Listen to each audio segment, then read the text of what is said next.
Alright.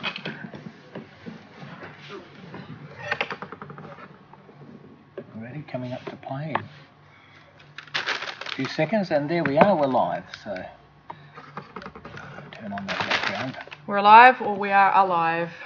We are alive. How do we know? Johnny 5. Because, well, from our point of view, because we're watching Lara Croft on the... I changed it from the zombie one. Yeah, Ash versus the Evil Dead. No, Ash versus they've done enough of that, so now we're getting... Alright, so hello there, I'm Brook Waters, this is Lincoln, and this is Margaret from Stickmen Media, and today we're doing our hour of streaming the development of our zombie survival game After the Light. And I'm eating lunch. And Margaret's eating lunch. I have a cup of tea. Lucky for you. Lincoln is going to talk to us today about essentially doing a bit of concept art once we've already got some assets available. So this is essentially setting up 3D assets and overpainting to create a concept piece. And this concept piece is describing one of our levels and one particular zombie of ours called the sniffer zombie. So the snifferino. now we have to look up there to actually see what's happening live. So Lincoln, do you want to tell us what you're doing there?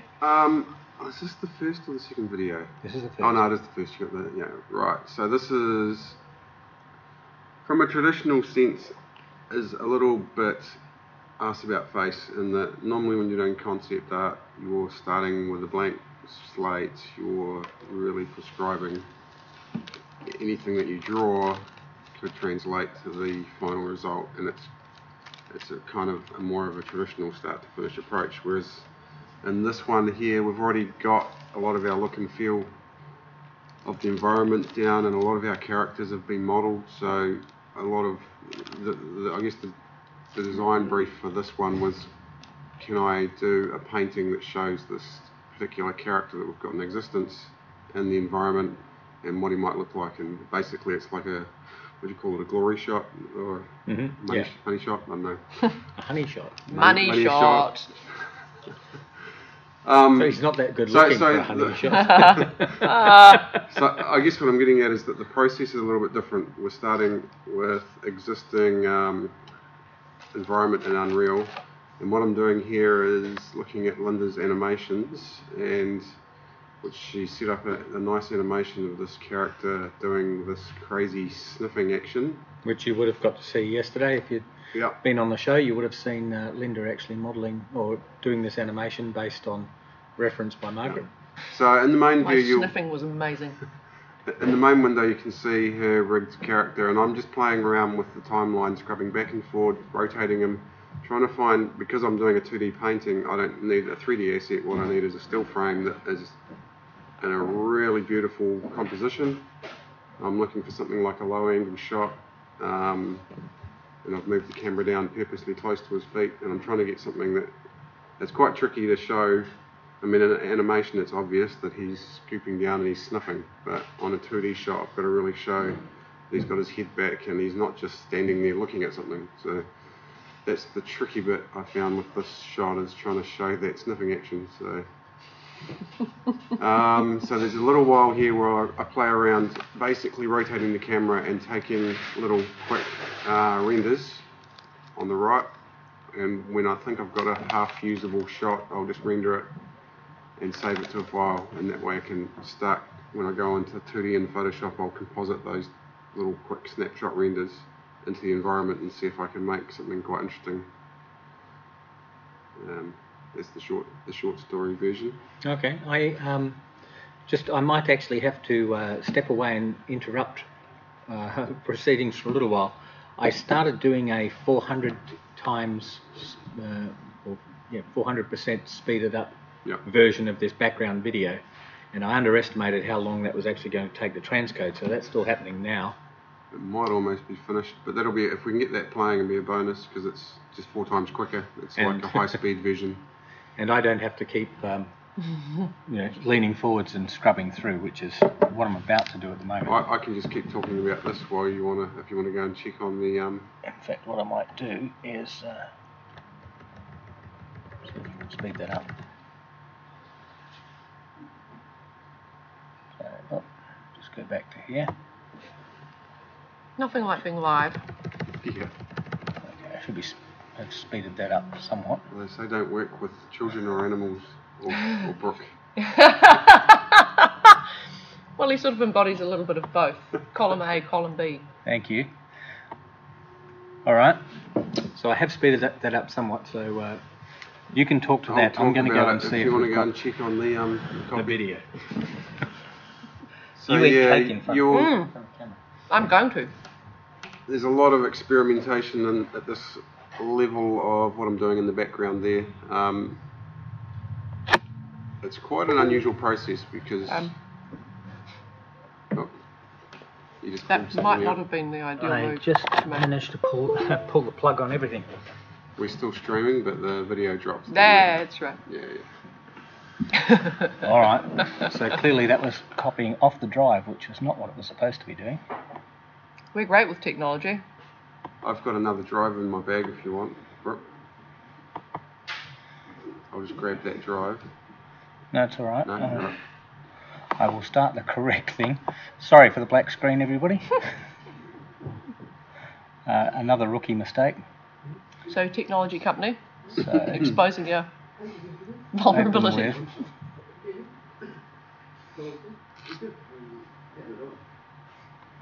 Children, animals, Australians. There we go. Right. Right. You can see that's one of the first cave levels that was built in Unreal for this as a sort of test zone. So it's got a waterfall. It's kind of where you enter the catacombs, so there's some stairs from a slightly higher level.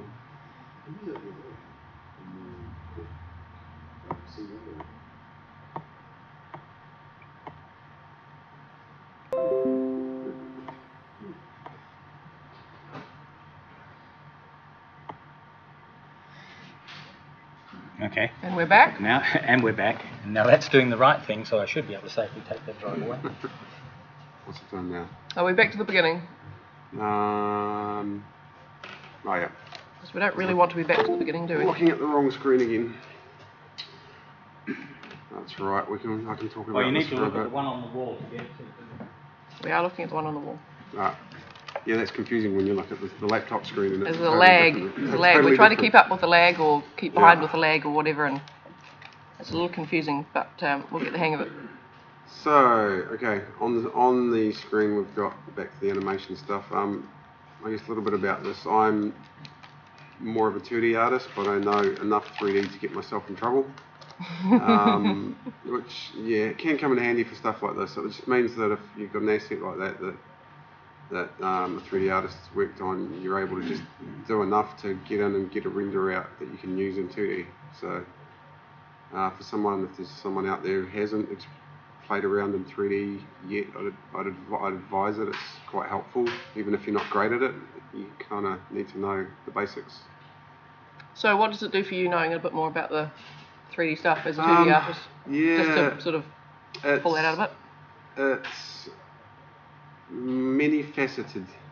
It has many faces. From one point of view, it's about lighting. It's quite handy. Lighting's pretty important with 2D concept art and painting in general, but it's when you start to experiment with 3D a bit, you can see how powerful lighting can be. Yeah. And even though I'm not great at using Maya to the serious extent, I know enough to be able to position lights and try and get a half decent render out. So something like this zombie, for example, I already know because I've been painting on the main image today, but in the painting he ends up in, I know that I'm going to have moonlight behind him, like shafts of light hitting his head and shoulder. So although I don't do it in this case, if I was setting it up, I'd be actually placing some sort of faint blue point lights behind them and ramping those up and trying to get rim lighting and stuff going on in the character. So does that change how you would approach, say, the next 2D thing that you do, next completely 2D thing? Yeah. Does it change how you think about that? It can change your workflow entirely. Mm-hmm.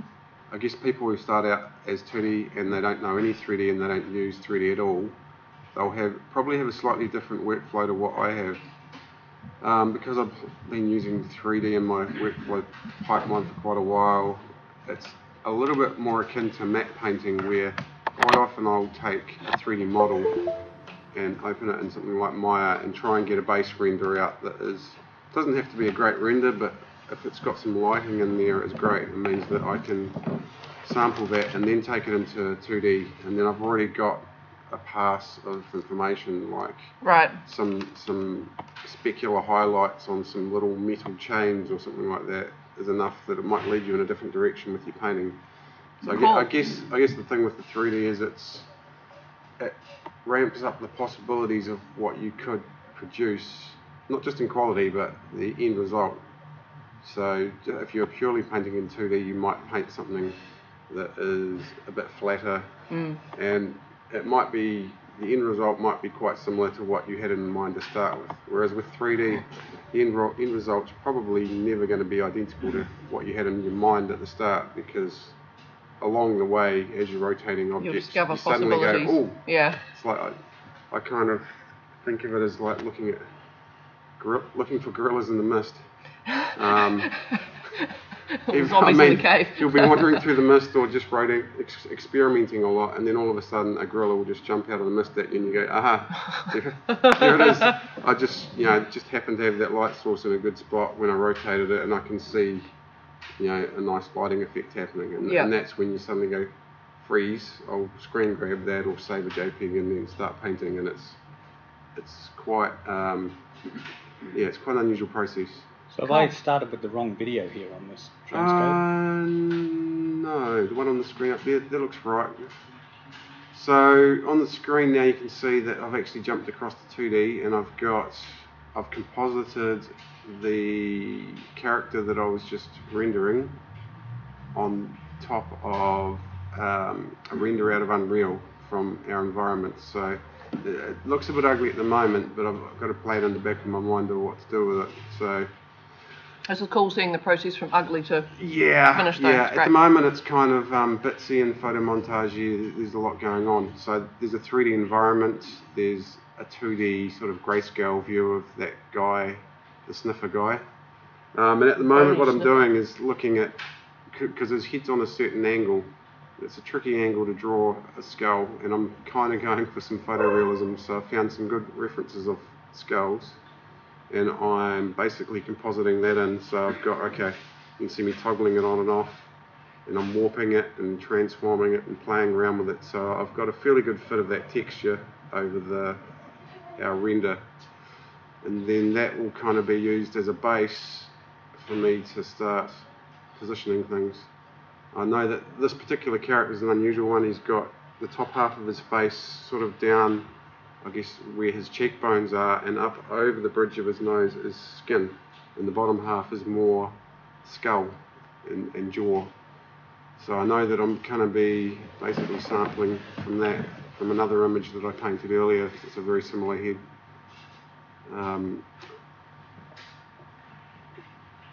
The speed that you chose is about right, Brook. It's nice and quick. Yeah, I just think I've got the videos in the wrong order, because surely it should have started off where your other one did with the selecting this guy. So we might actually end up jumping back to that at some point and have to zoom forwards. Not to worry. Yeah. The video's frozen there, but that's probably just because I got talking to someone. What else to say about this? So I guess the key thing to look at here is when I'm sampling that skull in, that's not going to be the final image, but it's definitely, it works out as a really good base for the painting, and it adds, because these kind of images are looking for kind of a level of realism, it certainly helps. Right there you can see I've brought in another render, which is T-Pose front-on render from Sergi, our 3D guy, who created the 3D mesh. So you can see there that's got sort of the skin over the bridge of the nose, and I'm starting to use that photo reference to try and paint in some details there, like the nasal cavity is quite a detailed piece of skull where they're never perfectly formed. There's like a horrible little piece of bone in the middle. So between, I guess, the photo reference that I had of a skull on an angle, Sergi's model, and whatever I'm painting, you get something in between, which is sort of a composite of all three. For starters, I'm just working on the head. There's a lot to this character, there's the whole body, but... So what's the reason for actually creating your own reference out of three things there, rather than using the one that Sergi did, for example? In this case, it would have been nice to have grabbed Sergi's 3D model, but that one we only had renders of the T-pose. Okay, so we didn't have any side-on references. No, and because it was made in Unity, to get a decent render, we would have had to... He wasn't like rigged for Unity yet. Okay. So if we took him into Unity, he would have been standing in a T-pose, and we could have spun him around.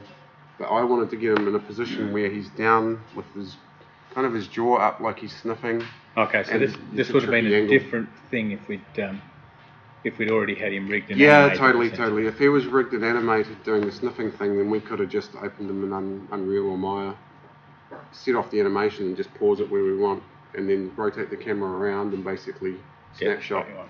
For this, I'm kind of using three different processes. Now you can see that here I'm overlaying.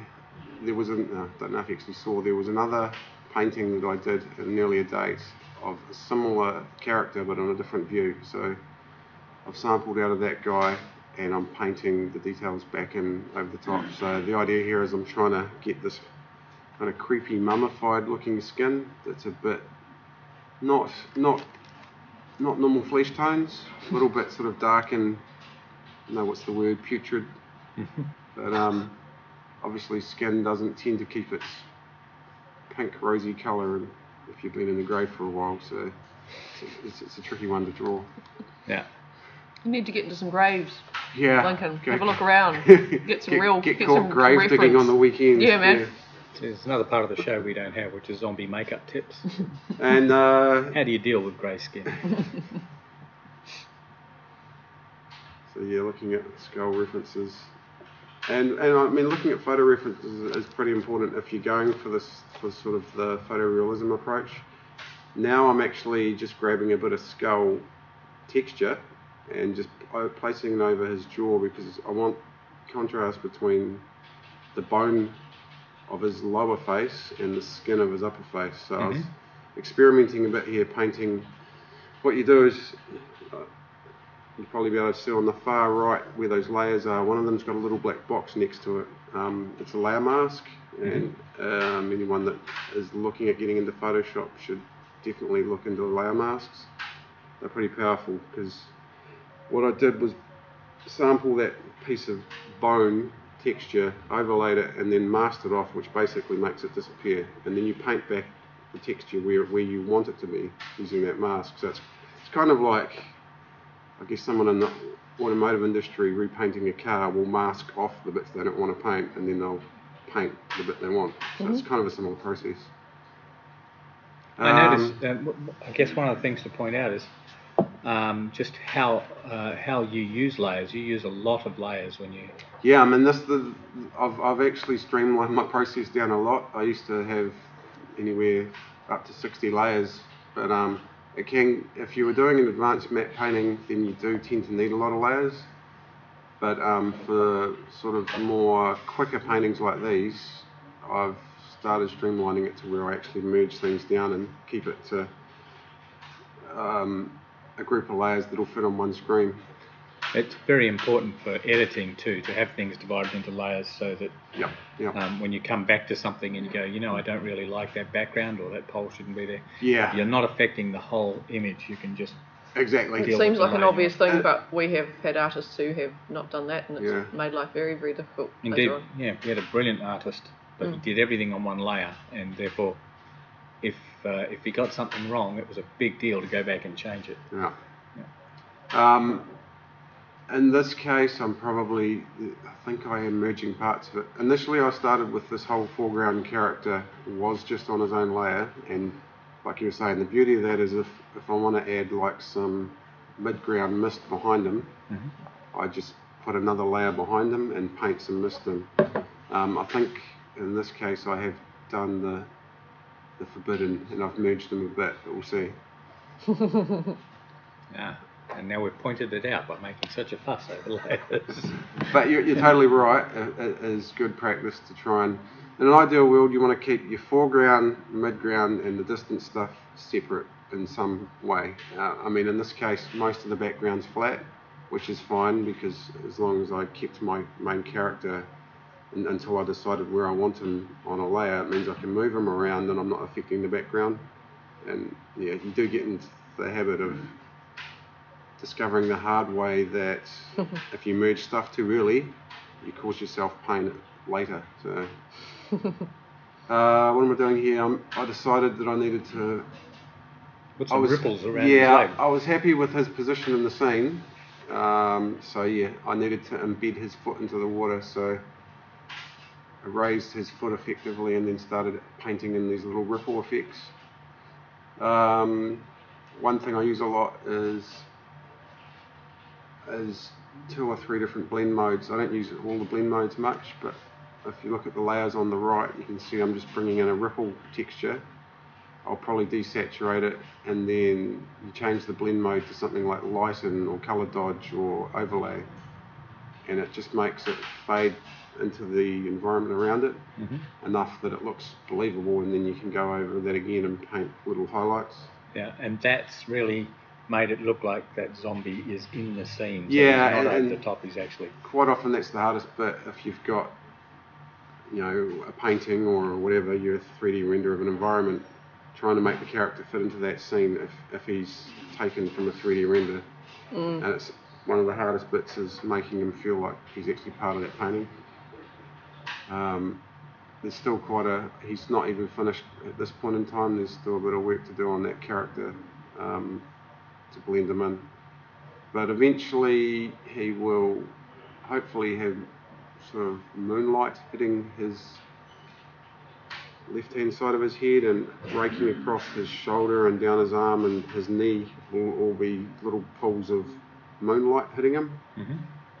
And little things like once you paint in the moonlight and things like that will actually help blend that layer with the scene.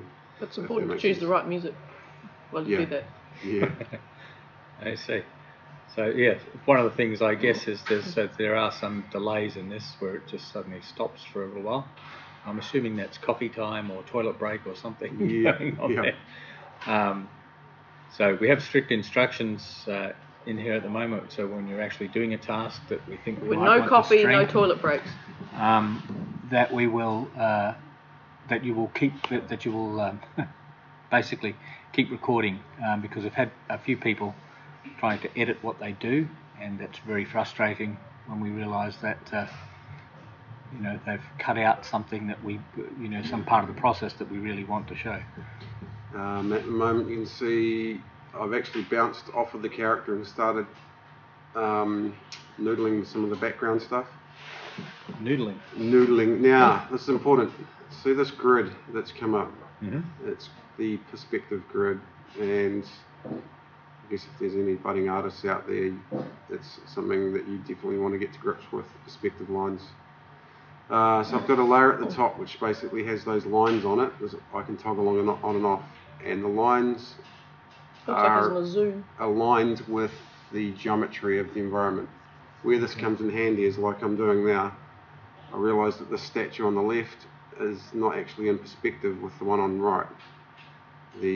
That little line above that statue's head horizontally, if you follow it, it meets with the statue on the right, just above the zombies, to the right of the zombie's head. So little things like that.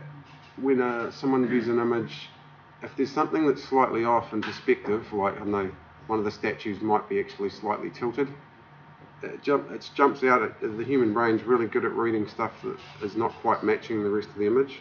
So it just screams that there's something wrong.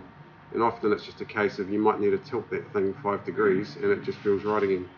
So these perspective grids are incredibly important. And there's a variety of ways to add them. You can just do it the hard way, just using the pen tool or the line tool and just draw them in. Or there's I've got a different method of adding them. But so essentially yours is on a layer by itself. yeah, right at the top of my layer groups on the right, you might be able to see a little folder called Persp, and I just have 3 layers in there, one for vertical and one for horizontal. And by putting them in a folder, you can turn the whole lot on and off at once. Yeah, and you just toggle the little eyeball next to the folder, and it toggles that on and off. It just means that if I'm doing, especially with the environment stuff, I might zoom in on say a statue, or I might want to paint a little highlight of a pillar. I can just toggle my perspective layer on and go, actually, I don't draw a vertical line for that pillar, I need to draw one that's tilted 10 degrees that way because it'll match the perspective lines. It's one of those things that takes a bit to get your head around it, but once you practice it a bit, it's quite powerful. Yeah. So did I just see you put a reflection in the water there? Yeah. What I would have done is I just sampled his body. Yeah. He sort of grabbed his leg in his hand. Yeah, the beauty of having things on layers is you can just shift click on a layer and it actually draws, it selects the edge of that layer. So you can then just copy paste, and I would have flipped it vertically, change the blend mode, and it suddenly becomes like a reflection in the water. And you can use your mask layer to paint in and out of that layer to remove and re-edit. And again, it really embeds them in the image. I was going to explain that notes layer, but it went very quickly. The other thing I do is I'll scrub back to it. I'm thinking. It's possible. You can try. No, I don't seem to be able to reach the bottom of the screen. I'll tell them when it comes up again. I toggle it on and off a lot, so you'll probably see it again. I tend to have a notes layer at the very top of my layer stack, which is just hand scribbled notes. At the moment I'm looking for photo references for vines, so it'd be very tricky to see, but I've added this vine hanging from the roof. I've actually rotated the image there and just sort of hand drawing a bunch of vines. This will pop out much more when I add some atmospheric haze behind it. So that sort of blue moonlight, I think eventually, here we go now. I'm grabbing the gradient tool and just brushing some blue in behind that vine, and then just trying to position the vine in a spot where it stands out enough, but not so much that it's dominant. Yeah. There's your notes layer again. Yeah, there's the notes layer, right. So I've scribbled on there stuff like I know eventually I want to change some kind of path through the middle of the scene. Maybe there'll be a middle ground zombie, another zombie in the far distance. And that's something I use a lot. Like I've seen other artists work that don't really work that way, but for me it works really well that I have a notes layer, and as I might be painting, and as I think of something, I'll just suddenly open the notes layer and just scribble it. Because quite often you get good ideas, but they're only in your brain for about 10 seconds, and then you forget about it. Yeah. So later on, and the other good thing about the notes layer I find is sometimes you'll get a bit stale working on, say, the zombie guy in the front. This is probably exactly why I'm doing this now. I got a bit bored with painting him, so I just opened my notes layer and went, oh, that's right, I need to do a vine. Straight away, I'm straight into it. Instead of sitting there staring at my screen formlessly for 5 minutes going, oh, I'm in hell here, I don't know what I'm doing. Just jump to another task, and it's like a mental break, and then 5 minutes later I go back to working on the zombie. Yeah. So there's the notes. I know that I'm going to have some foreground ferns on the left, a coffin up on there, or some little thing, maybe it might end up being a tombstone or something like that. And going back to a computer, yeah, obviously I got bored of the vines and jumped back to the guy. So those vines are actually tree roots, aren't they? Is there Yeah. That's come down from trees above the cave system. And remembering these moonlight caves are quite close to the surface. That's why they've got moonlight in them. Basically, holes in the ceiling means light can penetrate. I think that's gone back to the start. Yes, this is what I thought. We've got the two things in the wrong way round. Oh, okay. So this is right back at the start when I was just starting to composite the guy. Oh, let's look at that. Back to the vine. Yeah. The other thing that has just dawned on me in the last half an hour or so, because I've been thinking about how to introduce that path. Mm-hmm. What we want is, at the moment, there's a clear definition between above those steps, which is kind of like very uniformly paved and sort of like an old temple or something, mm-hmm. to the foreground, which is very cave and rocky. So we want to kind of break that up with some kind of path that goes through the middle and comes out to the foreground. Mm-hmm.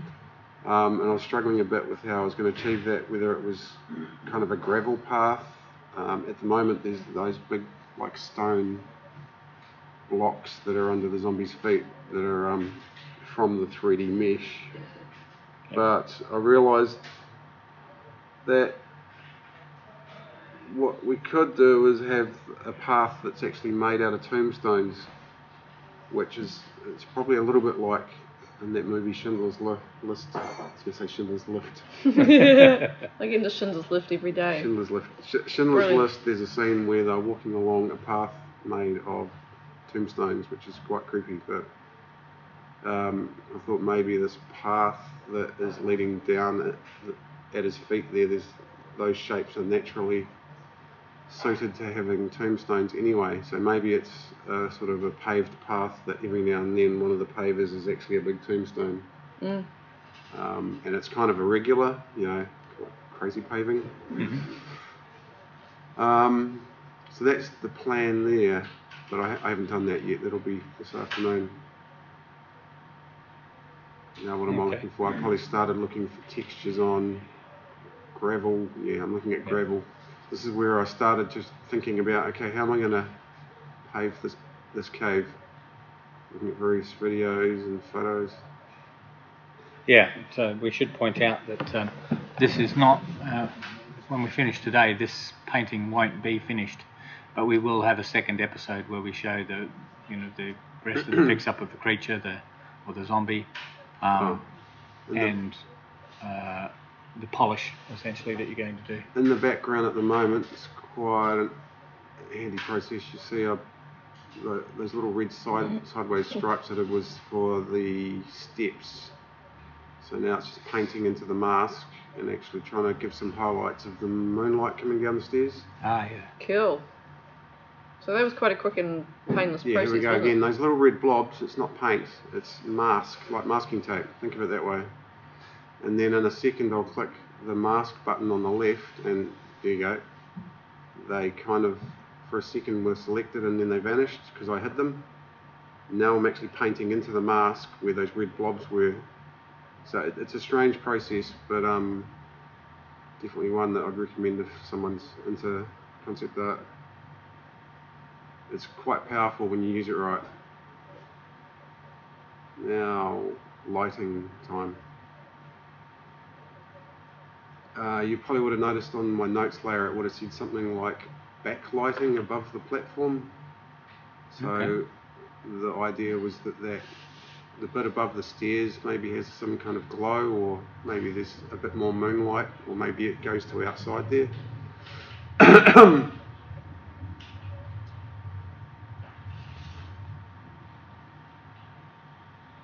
So yeah, it's a case of kind of massaging everything.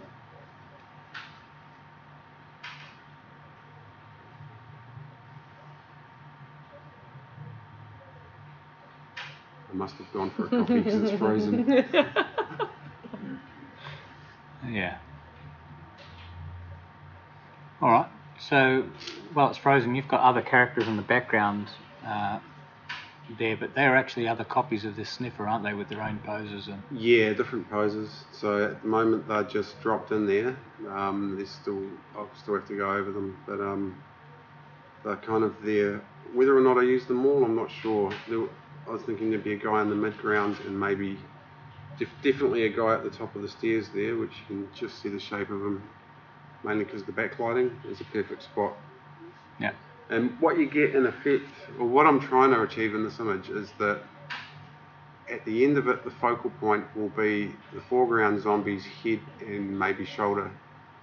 I'll ramp up the lighting, there'll be some rim lighting, so it looks like a shaft of moonlight is just hitting his head, and that's your focal point. But when you're doing image stuff, it's always handy to have a plan in terms of where does the eye go.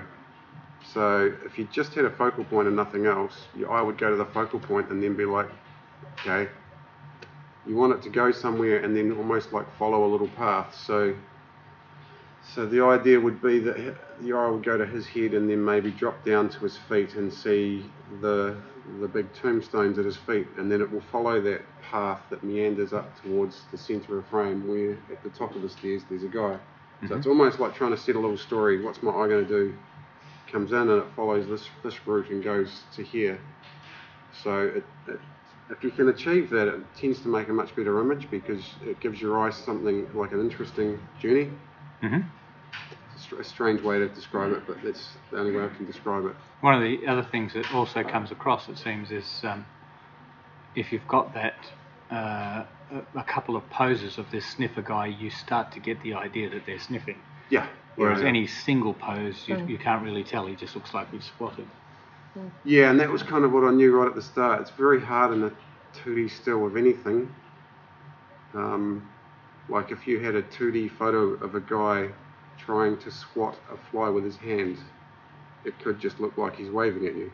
Yeah. You know, it's one of those things, the difference between stills and animated.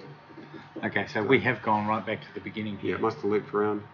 Well, I think what's happened is I've really got these two things out of order. So we've composited them together with the beginning at the end,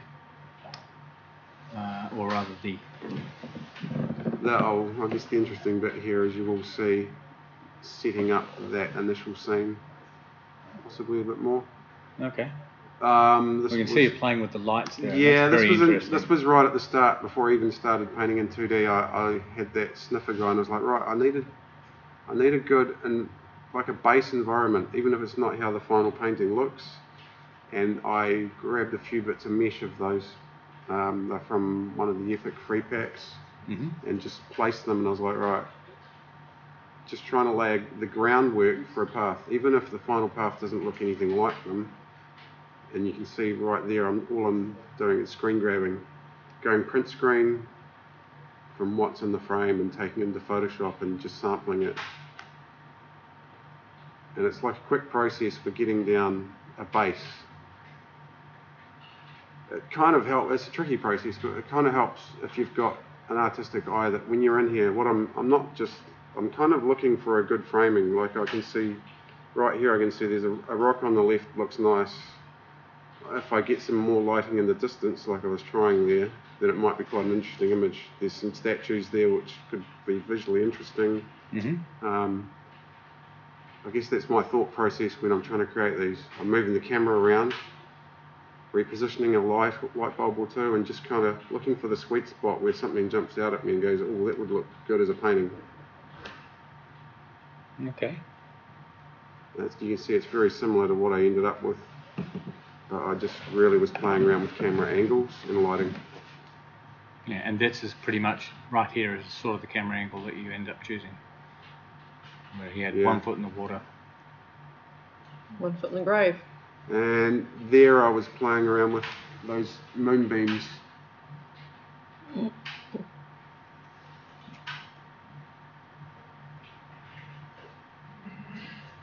Yeah. It's a strange process. I guess it's not typical to your normal concept artist might just work purely in 2D. Yeah. But this is more of a, I guess once you get halfway down the production pipeline of making a game, it becomes evident that I could have drawn something that was, it might have been a cool painting, but it might not have suited our game because the environment would have looked totally different, the lighting would have been different, the colour, saturation, all that kind of stuff would have been different.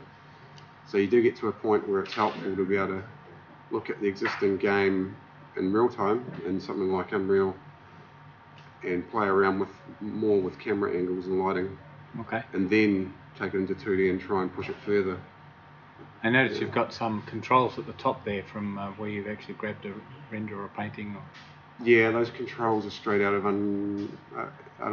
Yeah. I think they're, yeah. Yeah, they're from the viewport in Unreal. So I'm assuming you have to erase them soon. And Yeah, that will actually mean smudging them, or?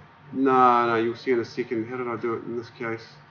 Yeah, we are right back to the start, which is interesting, but we've gone back to where I first started in Photoshop, and you can see I'm positioning this. At one stage I was thinking it'd be nice to have a shot where you're looking over his shoulder from behind him, like he's tracking someone, but I realised that that's probably not so good because you can't see his face at all, so it wasn't evident that he was really sniffing. Yeah. You can actually see I'm getting close to the final close to composition. locking in on a composition I liked, where this foreground guy looked in a good enough position to sort of work as a sniffer. Yeah.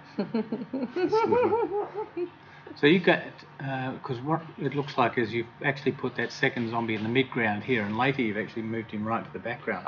He's still there, but there's three of them. You'll see in a sec. He's still there, but because I've darkened his levels, he's almost invisible. But I'll paint him back in later by hand over the top. But he's a good placeholder. The thing I've got to watch out for is repetition. One thing that can kill an image is doing what it looks like here. If it looks like this foreground character has just been copied, pasted and made smaller and plonked in the middle ground, it can really kill an image because it becomes evident very fast that someone's been lazy and just gone copy paste scale. So I have to make sure that the guy in the midground looks maybe still like he's sniffing but in a different pose or a different angle, or maybe he's not as low to the ground, maybe he's standing up a bit more, so he's definitely a different character. But still at some part of that sniffing cycle. So get the idea that it is about sniffing. And the guy at the top of the stairs, you can see there's three of them there, boom, boom, boom. And that's what I was getting on about your eye. At the moment you can see, while the lighting and that's not right, that your eye could, you can see here I'm just cloning out those things that you mentioned. Cloning. Just use the clone tool and sample some of the rock around it and just paint over it. You can see already that your eye could go straight to his head, and then because not too far from that you've got a midground guy and a far guy, it's a natural flow for your eye to maybe sort of follow through. And I found that too. I caught the three of them and sort of meandered from bottom to the top. Yeah. At the moment it's stark because they're all the same brightness and levels and things like that, but as the painting evolves I will slowly, the midground guy probably won't be quite as bright, so you can go into the levels and tune down the whites and also desaturate them. So in reality what happens if you look at any image, even if just a photo of whatever, a panorama or something on Google, anything in the extreme distance will be more desaturated. So if you have a dog in the corridor. I guess if you had a blue ball in your hand and you're looking at it, and 10 metres away is another blue ball, the other blue ball should be less saturated. Yeah. Because it's further away, and it's pushed even further when you've got something like a cave like this where there's atmospheric fog that I'll probably add later. Yeah. Anything atmospheric, just the particles in the air is enough to desaturate something over distance. So eventually I'll probably have to desaturate the lighting above the platform and the guy up there a bit, so that he might still be a similar colour to the foreground guy, but it won't be as vivid. It'll be a bit more washed out. And by the time you do that, it adds kind of the feeling of depth to the image. Well, that's the goal at least. Yeah.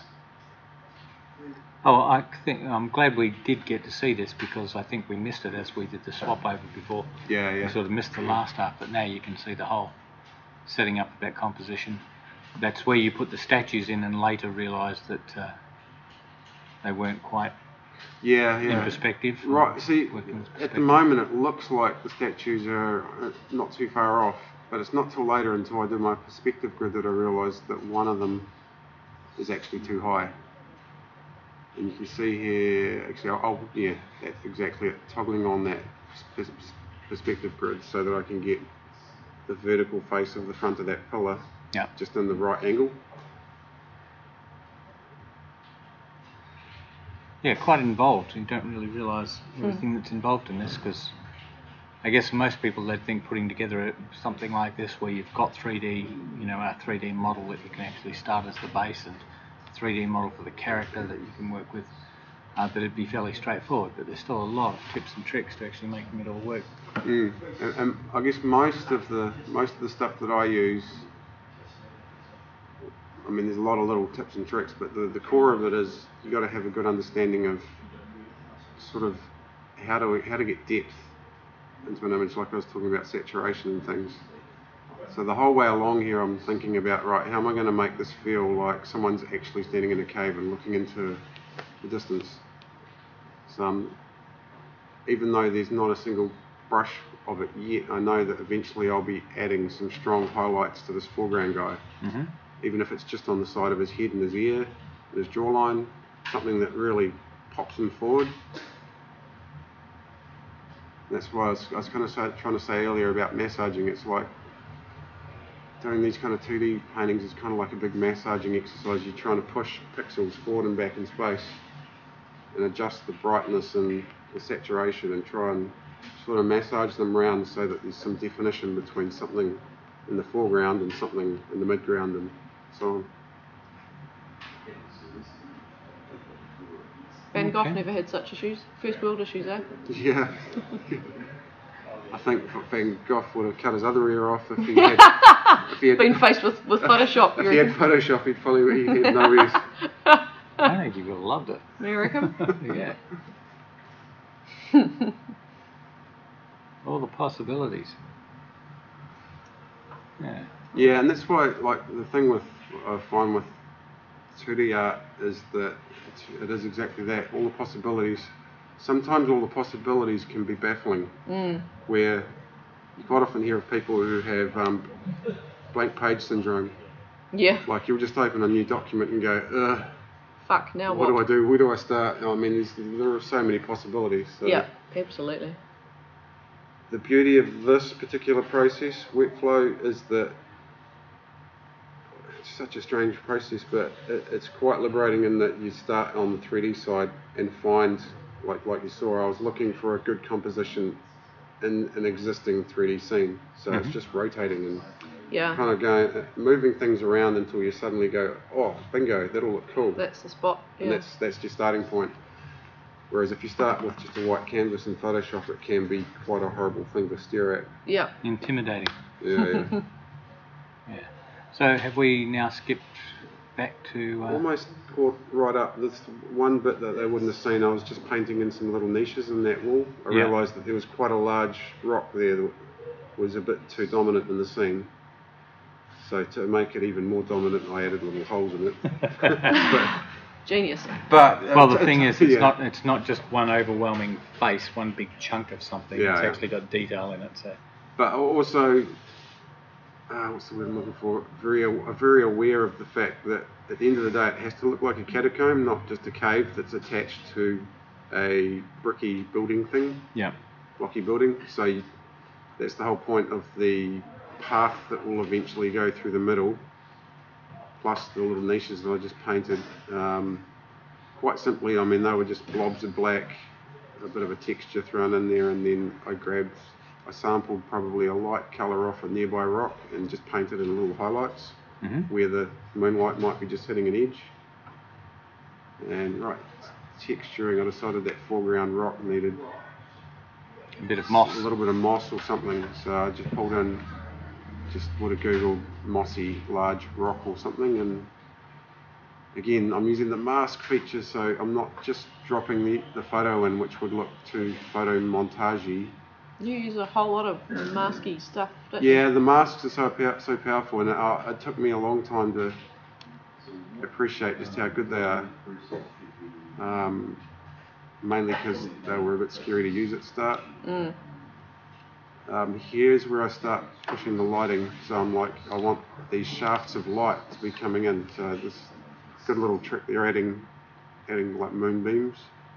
So you made a white smudgy thing, Yeah, and you stretched it. Yeah, literally. There's a filter called motion blur, I think it is, where you can just do a little smudge and then motion blur it, and you can tell it the direction. So,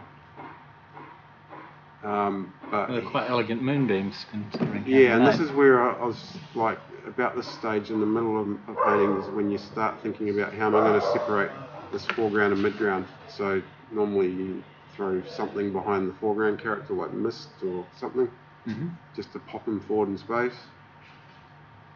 I think I originally, I did put some foreground mist in the bottom of the frame, but I think I deleted it later.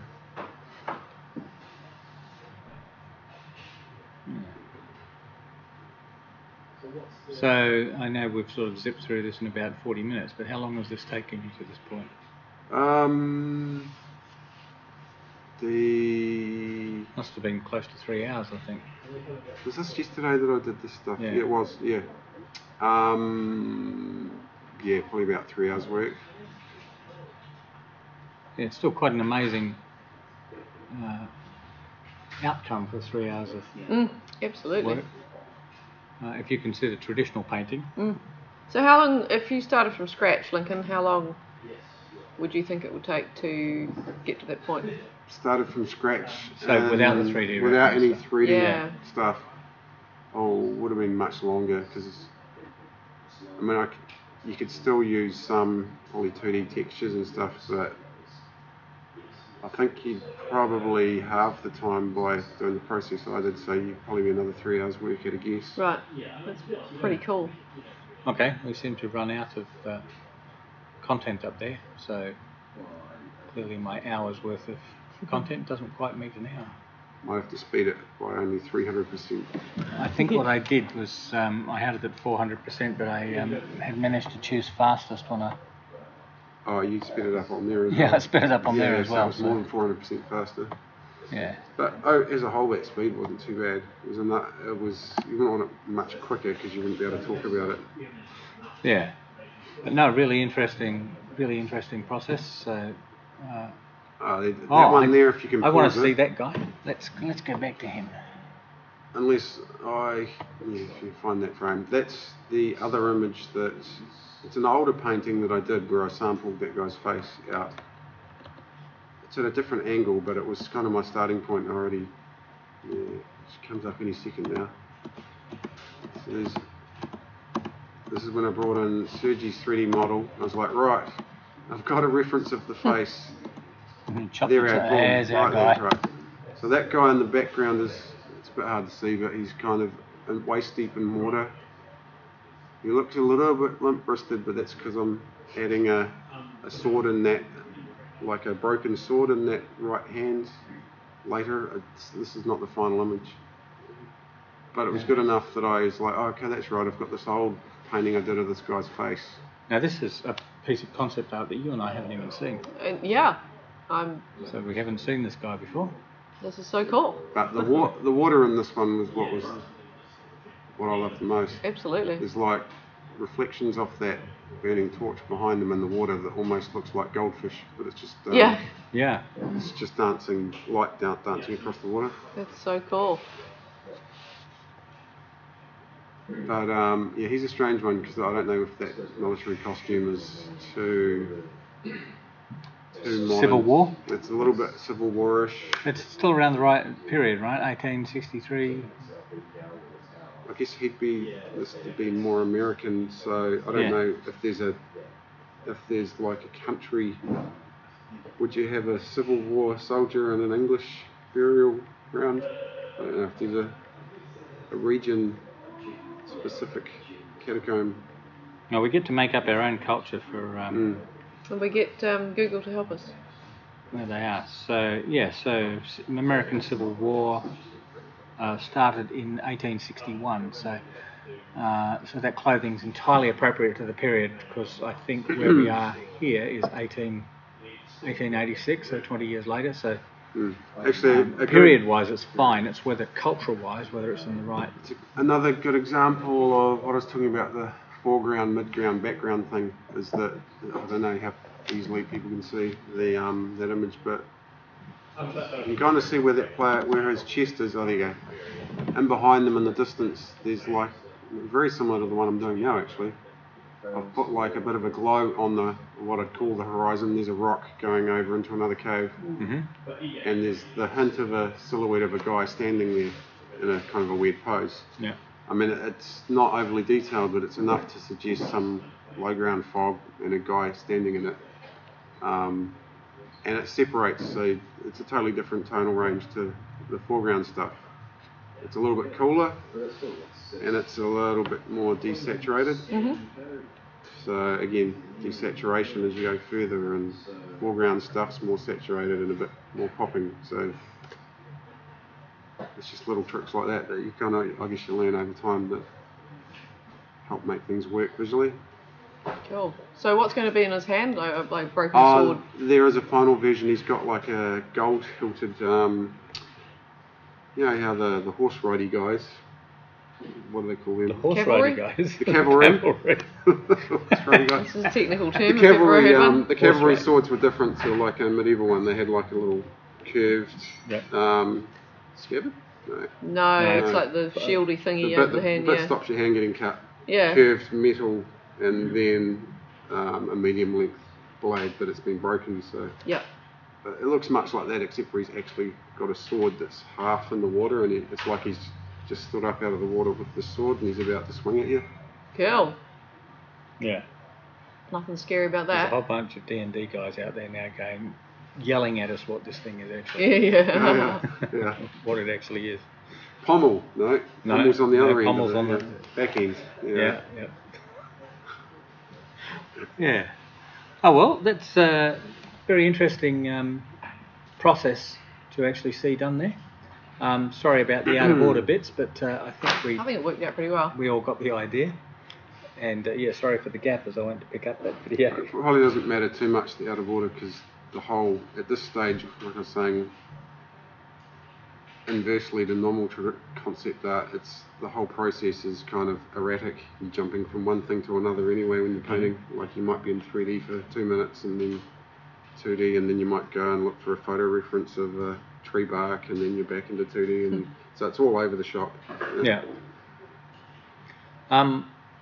So we'll actually get to see the polish, the finish on the face and the polish of this probably next week. Yeah. I think. I'm not here what's the date? You're not here tomorrow. Yeah. I'll get it nearly finished this afternoon, but I think this foreground character is going to soak up a bit of time. Yeah. So I'm not sure what we're doing tomorrow, so it might be a bit of Sergi doing... Hashtag seat of the pants again. Yes, exactly. So what you've seen there is the concept art process when you've actually got some 3D stuff that you can overpaint. So very important process when you're some way down the track and you want the concept art to blend in perfectly with what's already been done. Tomorrow, like I say, don't know quite what we're doing, but we'll have an hour of something. Like I say, at some stage we'll be teaching Margaret to play PlayerUnknown's Battlegrounds, or... Oh, you even know how to play No, actually, PlayerUnknown we should do. Battlegrounds, I had one go, and it was I was humiliatingly bad. So that could be quite funny, just watching me try to learn PlayerUnknown's Battlegrounds, and teaching you something really frustrating, I suspect, and that's... Oh yeah, that's what we'll get it's going to be hilarious. Actually, you don't like Black Flag, do you? I think you should play Black Flag. That is not the right criterion. Arizona Sunshine. Arizona Sunshine is great, but she's actually in the headset, so you don't get to see the full reactions. We'll think of something. We will think of something. Or someone will think of something for me. Yeah. I can't wait. You don't sound convincing. No, really. Yeah. We'll do that. Actually, we should teach Fiona again. And don't call me Ashley. No, okay. Sorry, Ashley. All right. So we'll see everybody tomorrow. So this is Brook and Margaret and Lincoln signing off for today. Catch you tomorrow. And once again, I'll fumble with this.